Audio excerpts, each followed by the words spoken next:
Nasib Sukan Commonwealth 2026 masih menjadi tanya-tanya selepas Victoria di Australia menarik diri. Mampukah Malaysia menganjurkannya? Ikuti kupasan wartawan Tina Rama. Tuan rumah Sukan Commonwealth ditawarkan suntikan dana berjumlah RM602 juta, namun mengambil kira aspek keadaan ekonomi ketika ini, adakah Malaysia wajar mengambil risiko? Ini pandangan penganalisis ekonomi Profesor Madya Dr. Ahmed Razman Abdul Latif. Melihat perkembangan ekonomi semasa negara kita yang baru saja pulih, pada masa yang sama kerajaan masih lagi memfokuskan untuk menangani kos sara hidup rakyat, termasuk juga faktor masa untuk menganjurkannya agak singkat.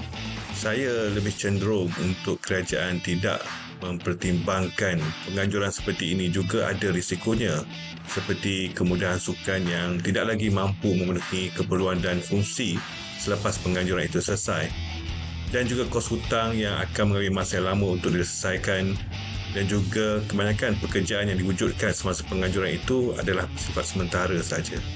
Sementara bekas Ketua Pengarah Majlis Sukan Negara Dato' Ahmad Syapawi Ismail pula melontarkan persoalan apa yang bakal dibuktikan melalui penganjuran Sukan Commonwealth, sama ada kejayaan penganjuran atau kejayaan prestasi. Apakah kepentingan sebenarnya untuk kita menganjurkan Sukan Commonwealth 2026 selain daripada cuba untuk membuktikan bahawa kita negara yang mampu mengambil alih peranan negara lain yang tidak mampu?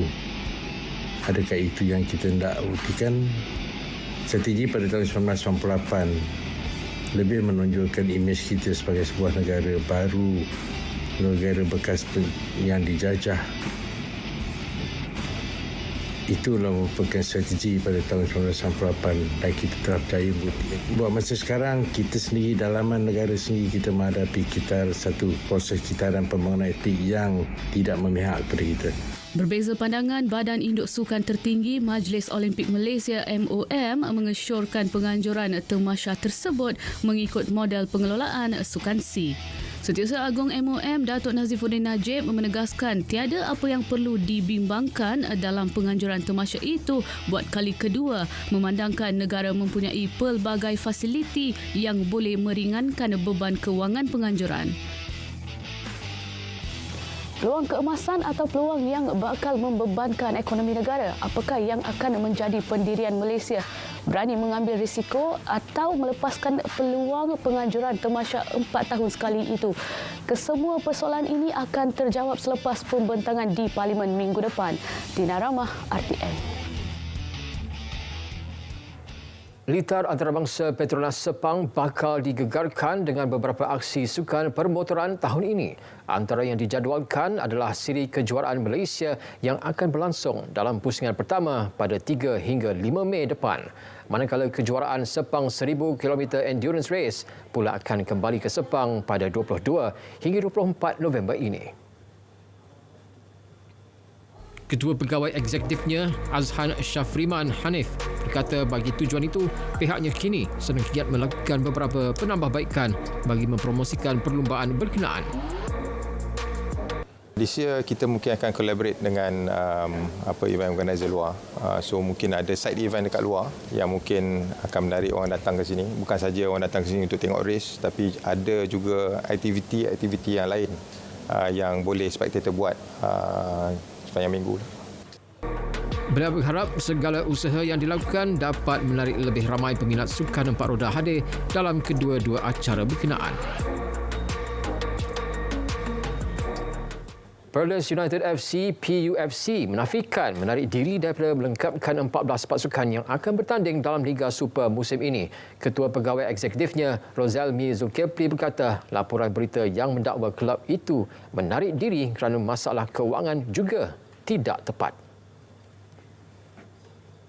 Beliau turut menegaskan pihaknya tidak ada sebarang permusuhan dengan Menteri Besar Perlis Muhammad Shukri Ramli. Menurutnya, dakwaan berkenaan hanya ingin mensensasikan portal berita berkenaan sahaja. Rozalmi turut mencabar portal berita terbabit untuk mendedahkan sumber dalaman yang dimaksudkan dalam melaporkan berita tersebut. Laporan portal berita itu antaranya mendakwa PUFC memilih untuk melakukan pusingan U dan menarik diri daripada menyertai Liga Super. Sementara itu, beliau turut menegaskan sekiranya PUFC menarik diri, ia akan dibuat melalui kenyataan rasmi. Menurutnya, pada masa ini, pihaknya masih lagi berusaha dan terbuka menerima bantuan daripada mana-mana pihak serta berharap peminat mendoakan yang terbaik untuk kelab itu. Menjelang dua aksi getih kumpulan D pusingan kedua kelayakan Piala Dunia 2026, Piala Asia 2027 menentang Oman bulan ini, pemain sayap negara Muhammad Safawi Rashid mendedahkan beliau diberi peranan bebas di atas padang bersama Terengganu FC yang mampu menyelahkan kehebatan dan kemampuan sebenarnya. Menurutnya, perkara itu secara tidak langsung menyuntik keyakinannya sepanjang seminggu kem latihan pusat skuad Harimau Melaya sejak Jumaat lepas. Selain itu, latihan pra-musim skuad penyu yang bermula awal juga telah membantunya bersedia untuk menjalani latihan bersama pasukan negara.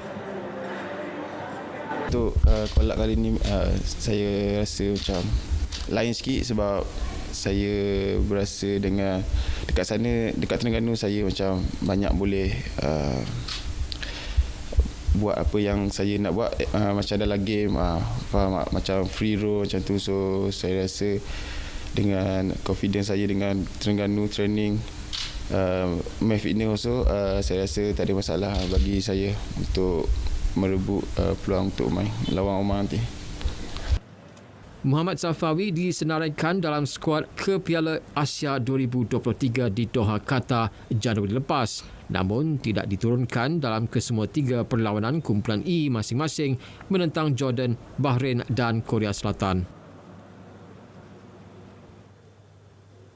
Sementara itu, Safawi berkata perlawanan pemanas badan menentang Nepal amat penting untuk semua pemain sebelum berlepas ke Muscat Ahad ini.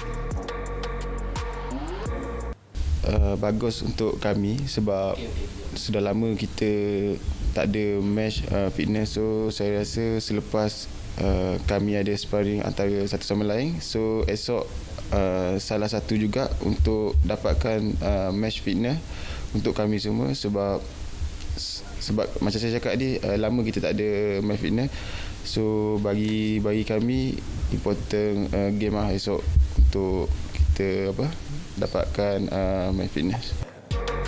Malaysia dijadualkan menentang Oman di Kompleks Sukan Sultan Qaboos Muscat pada 22 Mac, manakala aksi dilaman sendiri di Stadium Nasional Bukit Jalil pada 26 Mac ini. Selepas itu, skuad negara dijadual bertemu Kyrgyzstan di Bishkek pada 6 Jun sebelum menamatkan saingan kumpulan D menentang Taiwan di Bukit Jalil pada 11 Jun depan.